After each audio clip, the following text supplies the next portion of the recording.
Bonjour, Daniel alias Steinpil0104 pour PokerStrategy.com avec une vidéo d'analyse de session Full Ring Low Limit 4 selon stratégie BSS, Big Stack Strategy, avec une petite introduction théorique. Comme c'est ma première vidéo au niveau stratégie et au niveau revue de session, je vous donne quelques informations générales sur ma personne en concernant le poker. Je joue depuis 3 ans. J'ai fait des investissements initiaux sur Full Tilt, une fois de $100, et puis j'ai perdu, et une fois de $100. J'ai reperdu et j'ai remis $100 avec le but final de ne pas les perdre. La conséquence, j'ai réalisé que si j'apprends pas, il n'y a rien qui va. Et j'ai commencé à lire des bouquins, des articles stratégiques que j'ai trouvés dans Internet. Et ce que j'ai réussi, c'est stabiliser mes résultats sur Full Tilt. J'avais en fin de compte quelque chose comme 200-300$ avec des hauts et des bas. J'ai essayé sur d'autres rooms, grâce au bonus et tout, j'ai gardé cette stabilisation et je me suis en fin de compte enfilé à PokerStrategy en mars 2010. La conséquence, depuis, ça ne fait que monter. C'est réel, j'ai en état actuel un gain net après déduction de tous les frais, c'est-à-dire les livres que j'ai achetés, le Hold'em Manager, des abonnements d'illustrés et autres, d'environ $2000. Ça va pas sans lire, sans pratiquer, ça va pas sans visionner des vidéos et faire analyser ses mains. Et actuellement, je joue sur Full Tilt Rush No Limit 25. Bon, je suis bloqué actuellement, mais on espère que ça continue. Et Short-Handed Party Poker No Limit 25. La structure de cette vidéo, j'ai pensé que c'était bien de faire une petite introduction théorique parce que dans le feu de l'action, on oublie de jouer, on oublie de la théorie et on se perd dans des jeux, vous le verrez vous-même, des jeux qui ne sont pas selon la théorie et on perd de l'argent. Donc une petite introduction théorique en guise de base pour l'analyse. Ensuite, une petite séquence de pratique réelle parce qu'il ne faut pas oublier jouer. Quand on joue selon la théorie que PokerStrategy préconise, il y a d'abord fold, ensuite fold et ensuite fold, et après on a tout d'un coup une main où on peut jouer. En troisième partie, je montrerai quelques analyses de mains sélectives que j'ai jouées pour commenter mes erreurs, mais commenter pourquoi j'ai fait ces mouvements, pourquoi je n'ai pas fait de mouvement, tout ça. Dans la suite, et à la fin, je ferai un petit bilan. Introduction théorique. Dans les limites micro, comme j'ai joué dans nos limites 4, on profite des erreurs des adversaires. Ils jouent trop souvent. Ils ont donc trop souvent des mauvaises cartes. Ils jouent d'une manière trop passive. On va le voir dans un exemple typique où je me suis fait avoir. Et ont du mal à se séparer de leurs mains. Ils acceptent aussi de trop payer quand ils ont des mains spéculatives, des tirages qui sont pas gros. Ils bluffent trop, exactement au mauvais moment, et ils font inutilement grossir les pots avec de purs bluffs. Aussi quelque chose de très important, ils ne sont pas attentifs à leur position de la table. Vous êtes en bouton ou en cut-off, vous avez beaucoup plus d'informations quand vous jouez que si vous êtes tout début de parole. Et de plus, ils ne respectent pas une bonne gestion de la bankroll. Bon, c'est dans les limites où je joue nos limites 4 et nos limites 2, c'est pas tellement important, c'est vraiment les limites de base. Mais on voit dans les nos limites 10 ou nos limites 25 des gens qui jouent avec probablement très peu d'argent et ils ont la trouille.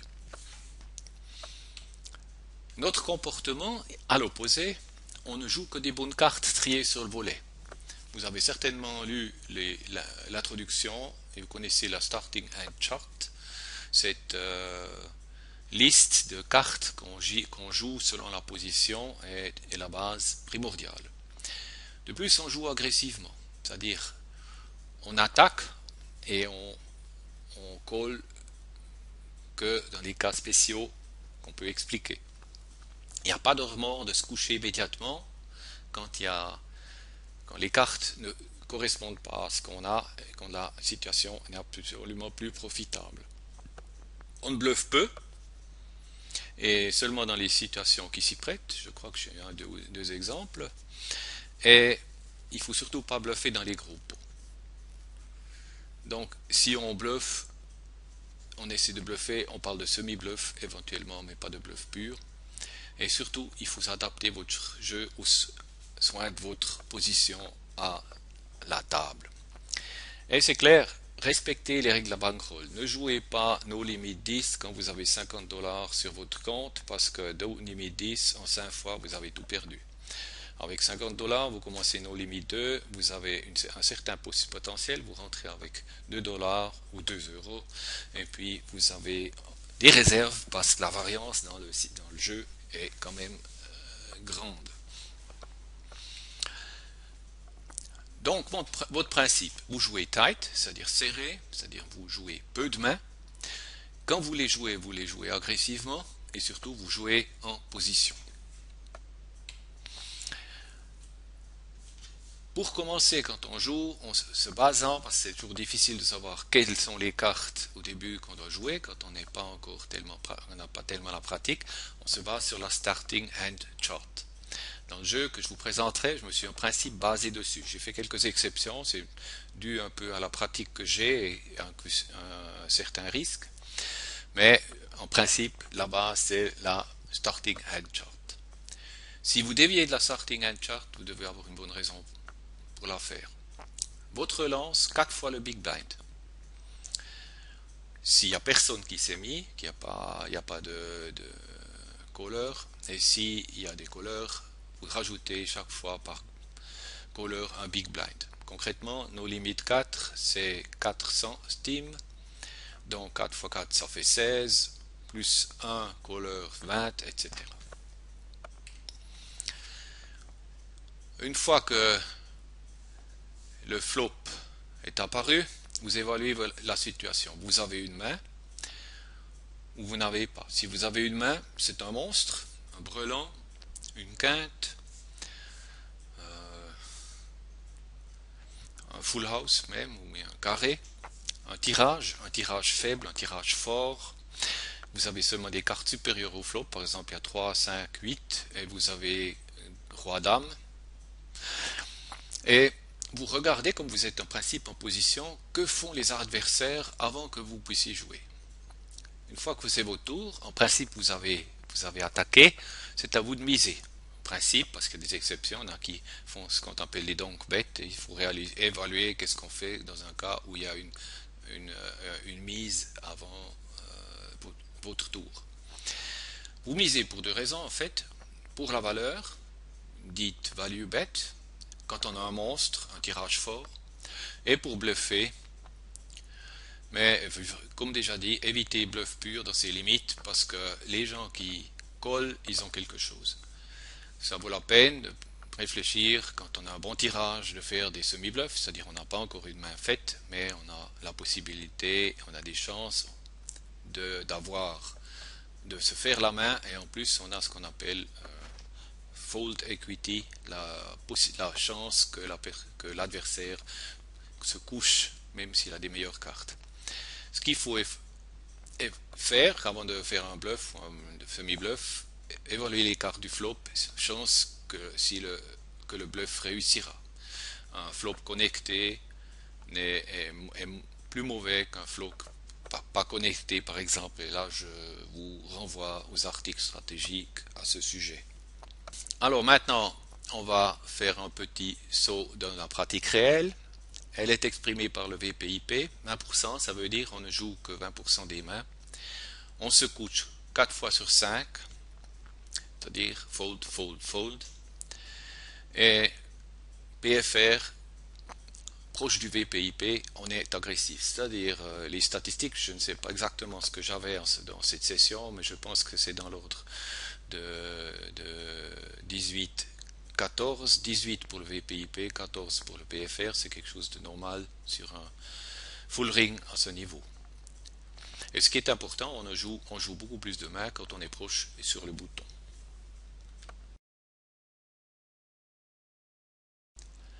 La pratique avec le replayer de Hold'em Manager, de manière à ce qu'on puisse regarder quand on fait ces sessions, regarder les mains qui passent.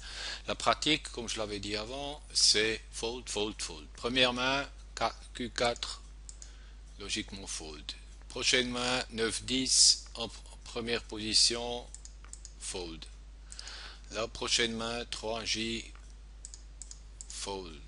La quatrième main, 4-3, fold. La cinquième main, 2-9, je me couche. 6 As, As6, non assorti, je me couche. 3-10, non assorti, je me couche. 5-2, on ne discute pas, on se couche. Ah, voilà une première main qu'on joue. En troisième position, tout à fait, en quatrième position, pardon, 4 big blind, lance, tout le monde se couche, la main est à nous. Prochaine main, 3-4, au bouton, on ne vole pas les blindes, on se couche. K4 en première position, on se couche. K2 en avant le bouton, avec de toute façon une relance avant, on se couche. As, valet en deuxième position, avec une relance de toute façon avant, on se coucherait aussi sans relance. As6, ça c'est quelque chose qu'on verra après.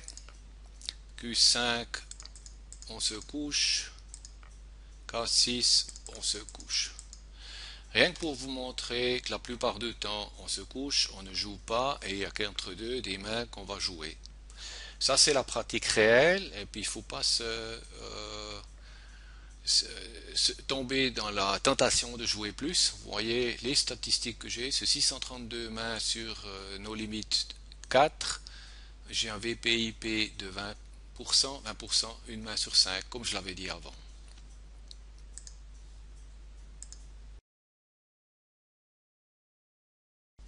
Passons maintenant à l'analyse de sessions que j'ai jouées.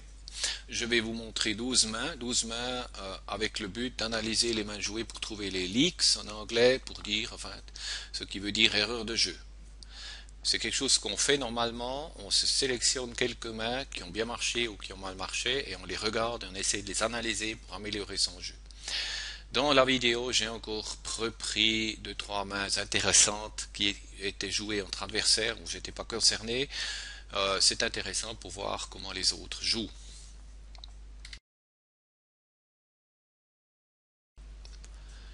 Nous commençons maintenant cette analyse avec la première main, As-Dame dépareillé. Je suis en principe en troisième position après la blind. Ici il manque une personne, ici il manque une personne. Donc en d'autres termes, selon la starting head chart, je fais une relance à 4 big blind comme prévu et je me fais coller par randomizer. Relativement intéressant quand on voit les statistiques qu'il a. Il y a les blinds se couchent, donc randomizer a 25% d'éventail où il colle. Si on regarde maintenant le bouton, il y a 44%. Ce qui est intéressant, quand on saisit maintenant ces données, As, trèfle et Dame carreau en première position, et aussi au bouton 44%. On voit que je suis dans un tiers, deux tiers, un tiers en avant. Quand on regarde l'éventail de randomizer, il mérite bien son nom. Il prend vraiment pratiquement toutes les cartes. Très bon, éventuellement il aura ici quelques-unes et puis éventuellement il a des trucs pareils comme ici. Ça ne change rien au fait qu'il prend beaucoup il joue avec énormément de cartes au bouton. En continuant ça, le flop, il est d'un côté très favorable parce que je touche une quinte et de l'autre côté, j'ai la même couleur, j'ai 3 cœurs sur la table, donc quelque chose un peu risqué. Maintenant, le savoir qu'est-ce qui va se passer avec Randomizer. S'il n'a pas de cœur, il est un peu embêté. S'il a 2 cœurs, la probabilité est très faible, d'environ 4% qu'il ait deux cœurs, ben, je vais relativement réaliser ça parce qu'il va se comporter même avec un taux d'agression relativement faible. S'il a un seul cœur, il faut que je le fasse payer beaucoup pour son cœur. Donc en principe, je mise le pot et je vois qu'il se couche. Donc en principe, ces cartes n'ont pas été terribles. Donc j'ai l'impression qu'ici que le jeu était correct. Donc une certaine satisfaction. Ici, un cas différent, c'est quelque chose que je ne suis pas concerné. On a Tuc et Randomizer, notre collègue Randomizer, qu'on retrouve ici. Tuc CGR10 fait une relance de 5 big blind correctement avec sa paire de rois et Randomizer call. Maintenant la question savoir qu'est-ce que Randomizer a en fonction des statistiques qu'on a vues maintenant, on sait qu'il a un peu n'importe quoi. Il peut avoir une paire, il peut avoir une paire supérieure. Je ne pense pas qu'il ait as, une paire d'as ou bon, le roi moins, mais une paire d'as ou une paire de dames parce qu'il a quand même un taux de 3 bêtes relativement élevé, ce qui est relativement difficile à interpréter avec 67 mains. Le flop, il est très défavorable en principe pour une paire de rois. Une paire de rois est peut-être toujours devant en fonction de l'éventail possible de randomizer, mais randomizer, comme on le voit, il peut avoir un brelan de 5, un brelan de 4, un brelan de 7, une paire de 6 qui lui donne un tirage à la quinte, il peut avoir une paire de 8 qui est au supérieur, 9, 10, donc il a énormément de choses, des cartes supérieures. Donc, Tuc mise à mon avis un peu trop faiblement, 2 tiers du pot, j'aurais misé le pot comme dans la main précédente. Le call de Randomizer, il est alarmant dans une certaine mesure. On peut s'imaginer qu'il bat déjà Tuc ou il est sur un tirage carreau, un tirage de quinte, etc. Bon, s'il avait un 6, il aurait maintenant sa quinte. S'il avait un carreau, il aurait eu son flush. Mais Tuc a un redraw sur le tirage, un retirage avec son roi de carreau. Ce qui est intéressant, le randomizer est en train de checker s'il avait vraiment eu ces tirages. Éventuellement, s'il avait un gros tirage, c'est-à-dire s'il avait l'as de carreau avec le flush complet, il aurait probablement checké. S'il avait un petit tirage, il aura probablement, je l'attendrai à miser. Toujours est-il que Tuc se comporte dans cette situation relativement positive parce qu'il a un tirage où il y met son prix. Une fois qu'il a mis son prix et que Randomizer call, il doit penser qu'il est battu. Mais c'est toujours un peu la probabilité qu'ils ne soient pas battus, c'est toujours difficile avec des gens qui jouent de manière passive. Il a de la chance d'une certaine mesure, enfin, c'est qu'il a son tirage, son retirage qui est rentré. Il a maintenant le second note flush. Et puis à mon avis, là, il fait une erreur parce qu'il ne mise pas. La chance que Randomizer ait l'as est relativement faible. S'il mise et puis il reçoit un raise, donc la passivité de Randomizer avec un raise sur la rivière est tellement claire qu'il peut coucher son roi. Si il mise et Randomizer call avec l'as ou avec un autre flush, c'est lui qui touche. C'est lui qui gagne s'il n'a pas l'as. Donc en d'autres termes, il aurait dû sur la rivière dû miser.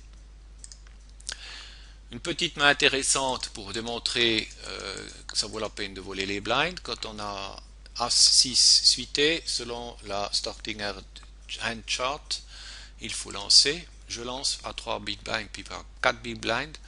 La raison est relativement simple. Que je mette mise 3 ou 4 big blind, le but c'est de voler la grande blind. Et avec 3 big blind, je risque un peu moins. Si se couche, j'ai gagné 7 blinds. Et si call ou s'il fait une relance, j'aurais perdu un blind moins. Donc il se couche, donc la main est gagnée, c'est ce que but rempli. Et ici, une main où je me suis fait totalement avoir, parce que j'ai mis-estimé la situation totalement.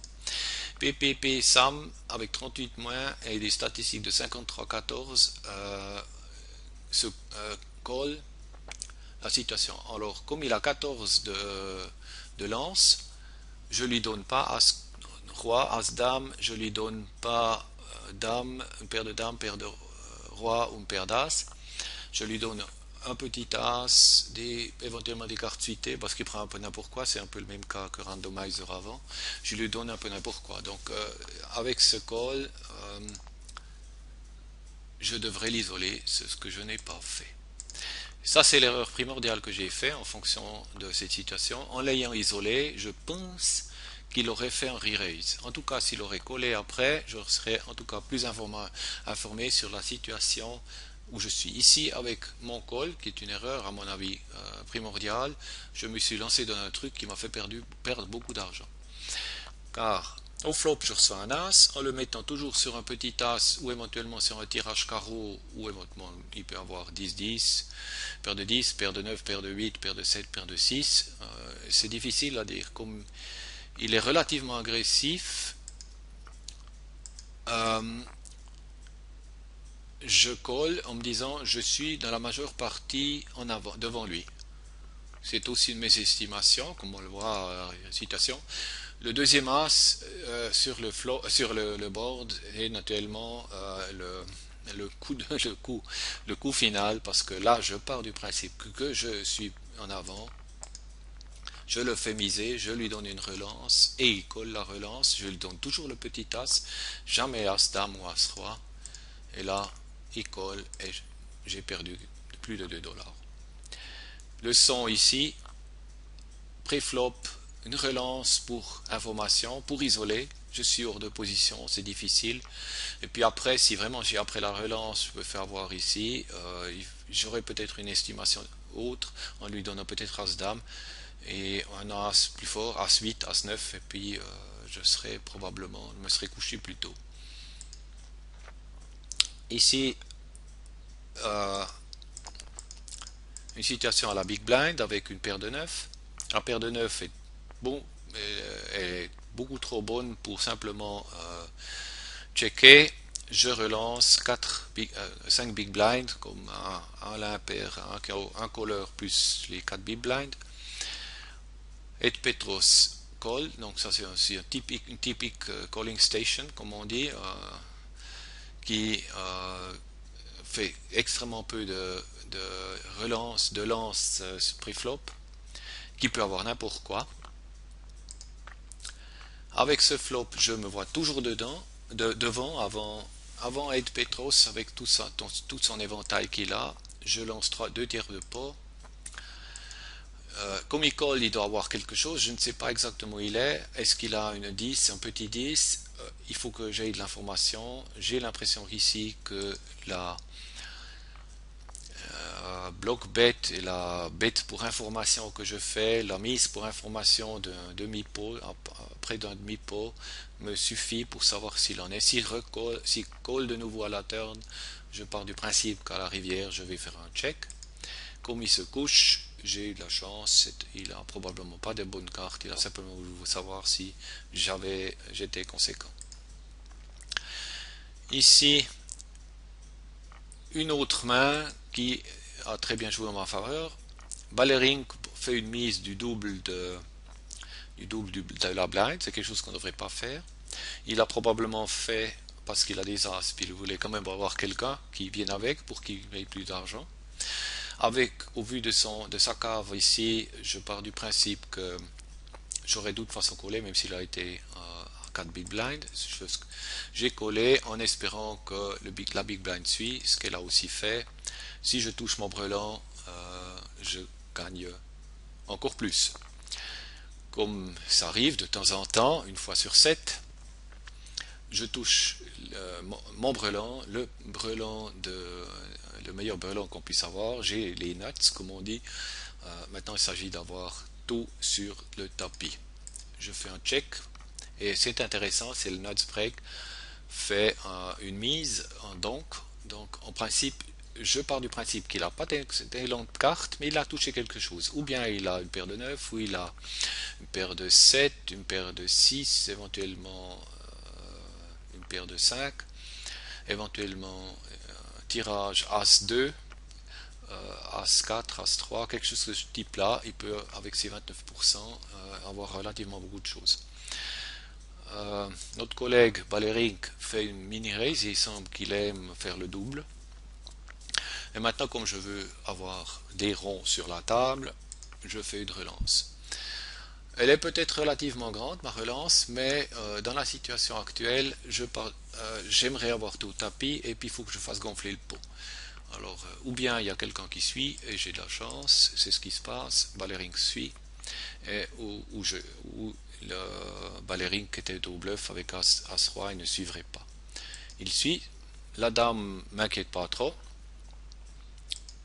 je pars toujours du principe, je suis devant, massivement devant, et je fais une relance de 3/4 du pot avec, en regardant vers ma cave, je suis commis au pot, donc je veux aller dedans. Comme je ne sens pas de relance, avec le taux d'agressivité de Ballerink, c'est aussi pas savoir, je pars toujours du principe que je suis devant et je mets tapis, il suit et je gagne un joli pot, tout à ma satisfaction. Ici une main un peu spéciale, la main à la big blind de 7-2. Pour moi c'est clair, 7-2 c'est quelque chose que je me couche, mais comme le collègue Valera simplement se colle, je ne vais pas faire des efforts pour essayer de voler quelque chose. Bon, on pourrait sans autre. Par principe, quelqu'un qui simplement colle à la petite blind n'a pas des cartes excellentes, donc en principe on peut revoler ça. J'ai pas fait ça avec ces deux décisions et je pars du principe que je fais check couché en fonction de la situation. Valera check, je check aussi, le board ne m'intéresse pas. Ce qui est intéressant, c'est que maintenant, avec le roi et un trèfle de plus, Valera ou a quelque chose et il va miser, ou il n'a rien. Alors là, qu'est-ce qu'il fait? Ben, je vole le pot. Je peux très bien représenter le roi ou les trèfles et je gagne ce pot. Petit pot. Main intéressante qui ne me concerne pas, mais qui montre aussi les fiches qu'on a à ses limites. Krejci fait ça comme il faut, 4 big blind en première position avec une paire de dames. PPP Sam colle, avec ses 53% il colle naturellement, c'est avec As5. C'est quelque chose naturellement qui est très dangereux dans la situation où il est. Et le flop n'est pas tellement bon. Le flop il est connecté. 8-5 peut donner un tirage à la quinte, peut en tout cas donner un tirage au flush. Donc à la place de Krejci, il faut miser clairement. Il met le pot, c'est ce que j'aurais aussi fait à sa place. Et maintenant, il faut se poser la question, qu'est-ce que PP Sam a sur un board aussi connecté? On est un peu dans une situation de risque et de savoir, est-ce que c'est un caller ou c'est un qui prend tout, un qui voit. En fonction de son 47% ici au When to Showdown, me dit c'est quelqu'un qui aime bien aller jusqu'au bout. Et même si on regarde ici dans le détail, il gagne relativement beaucoup au Showdown. Il est difficile de savoir si on est déjà battu ou s'il est sur un tirage. Le deuxième 8, il ne change pas la situation, à mon avis.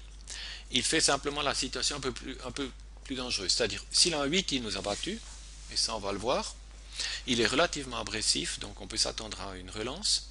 S'il a un tirage trèfle, le trèfle n'est pas arrivé, il peut maintenant avoir un tirage pique, on ne sait pas.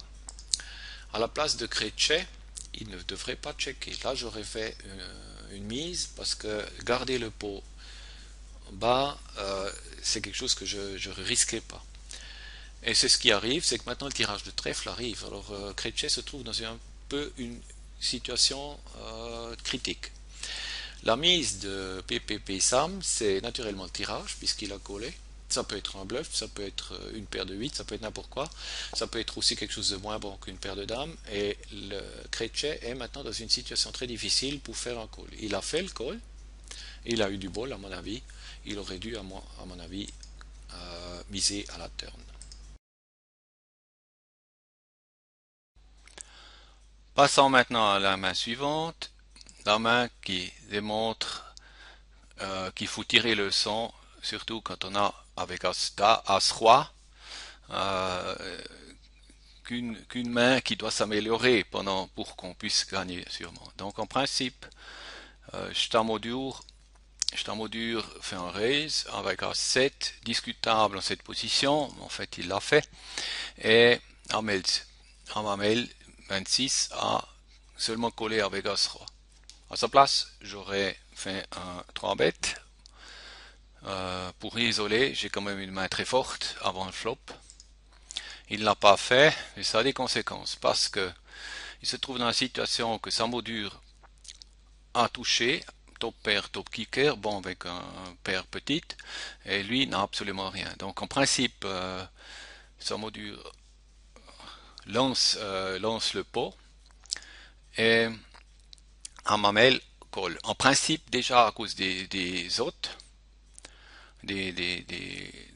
simplement des hôtes, des potes, il n'a absolument pas de chance. Donc si je reviens en arrière, on voit qu'il a 33% pour gagner, et puis avec le pot, il a pas ce 2 de 1, ça ne suit, il les ajuste pas. Donc en principe, il ne devrait pas coller. Avec la dame, ça s'améliore pas. Il reçoit de nouveau, il lance de nouveau, Samodur lance de nouveau avec le pot, et là, il n'y a qu'une chose, folder quand on a As-Roi. Ici, il colle quand même, en espérant de toucher son As. Donc ça, c'est important à savoir pour vous. Si vous vous trouvez dans la situation où quelqu'un colle et vous avez quand même quelque chose, à ce niveau-là, vous pouvez avoir tout. La question pour Samodur est aussi difficile, parce que il doit se demander qu'est-ce que le Gulul a ici en face A. Est-ce qu'il doit y avoir quelque chose? Mon 7 est petit. Donc il a aussi lui-même un comportement relativement risqué à ce niveau-là. Et maintenant, il lance pratique, il check à la fin, bon, ce qu'il voit maintenant, l'autre est sur un tirage, et celui-là, euh, avec As-Roi, check aussi, parce qu'il a la trouille de s'être fait avoir. Donc, en principe, la main est pas tellement bien jouée dans les deux parties. La première partie, j'aurais pas lancé avec un 7 ici dans cette position, et ici j'aurais fait un 3 bête avant le flop. Au flop, avec une mise de pot, j'aurais couché mon As-Roi. Et ici, quand il se trouve à la turn et puis il lance encore à la turn pot, il espère que Ama Meli Blue fold, la chance qu'il colle et puis qu'il a quelque chose de mieux que sur A7 est relativement notable. Main suivante, une main où j'ai joué catastrophiquement, à moitié pour la vidéo, puis à moitié parce que des fois on fait des erreurs fondamentales comme celle-ci. Déjà ça pour information préliminaire. J'ai suivi, là déjà discuté, j'aurais dû isoler Ed Petros. Ça c'est aussi un comportement de ma part qu'il faut. J'aurais dû faire une relance à 20 à 5 big blind pour isoler cette personne. J'aurais pas eu le Hamal et l'Ibou là ici derrière moi qui est aussi dans la main. Amameli Blue, il touche parfaitement. Moi, je touche aussi top pair avec bon kicker. Et là commencent les erreurs. Bon, je lance, je veux savoir où j'en suis. Ça, c'est tout à fait légitime.